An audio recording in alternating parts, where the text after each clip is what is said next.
चीन में कार्यक्रम प्रतिष्ठित पीकिंग विश्वविद्यालय और गिली विश्वविद्यालय में आयोजित हुए। इसमें जीवन के विभिन्न क्षेत्र के लोगों ने हिस्सा लिया।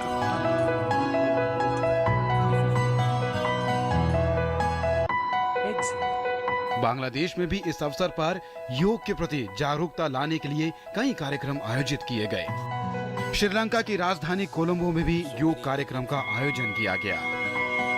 A celebration of an event of a long ancient discipline which is good for the mind, body and the soul.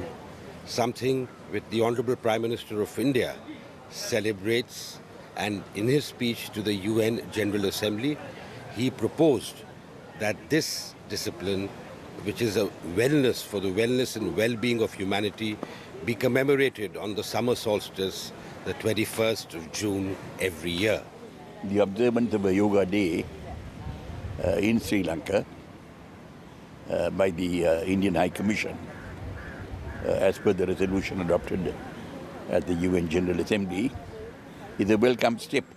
Normally I do my exercise in the morning, but I haven't done yoga earlier.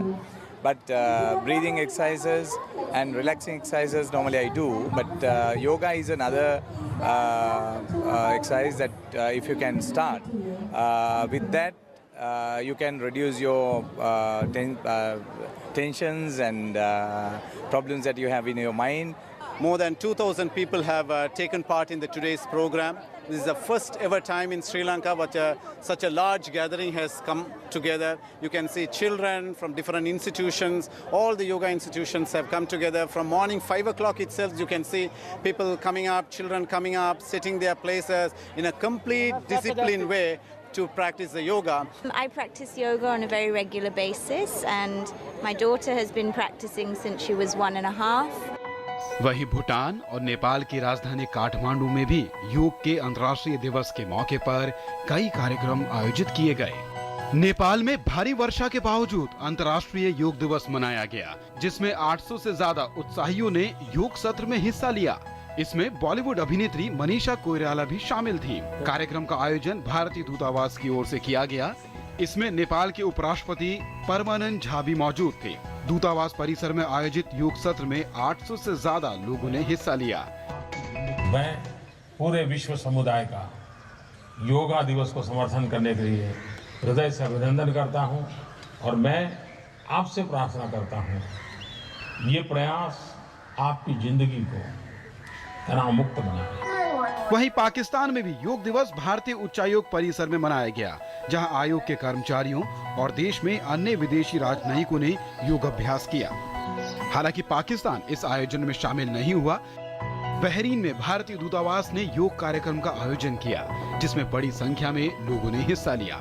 इस कार्यक्रम में 40 minute तक योग अभ्यास और ध्यान किया गया। अफ्रीकी देश नाइजर की राजधानी नियामे में भी योग दिवस मनाया गया।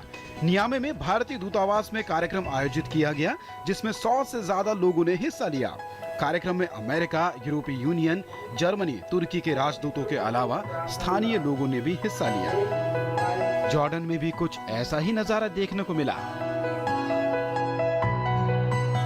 इसी तरह का कार्यक्रम पेरिस में भी हुआ, जहां सफेद कपड़े पहने लोगों ने एफिल टावर के पास योगासन किए।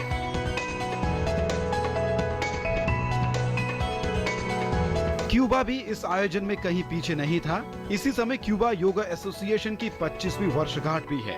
यहाँ योग अभ्यास में प्रतिभागियों ने पूरे जोश के साथ हिस्सा लिया। पूरे आसियान देशों में अंतर्राष्ट्रीय योग दिवस मनाया गया। योग एक महान परंपरा है, जिसके बल पर शांत और निर्भय विश्व का निर्माण किया जा सकता है और सभी को सुखी तथा शांत जीवन जीने का अवसर मिल सकता है। योग दुनिया को जोड़ता है और इसमें सभी को एक दूसरे के नजदीक लाने की ताकत है। योग मानव कल्याण के लिए है। योग मानवता, प्रेम, शांति, एकता, सद्भाव को जीवन में उतारने का संदेश देता है। जरूरत इस बात की है कि योग परंपराओं तक ही सीमित न रहकर लोगों के जीवन का हिस्सा बने। और भारत ने जिस योग पथ को प्रशस्त किया है, ये योग पथ चिरकाल तक विश्व को आलोकित करता रहे।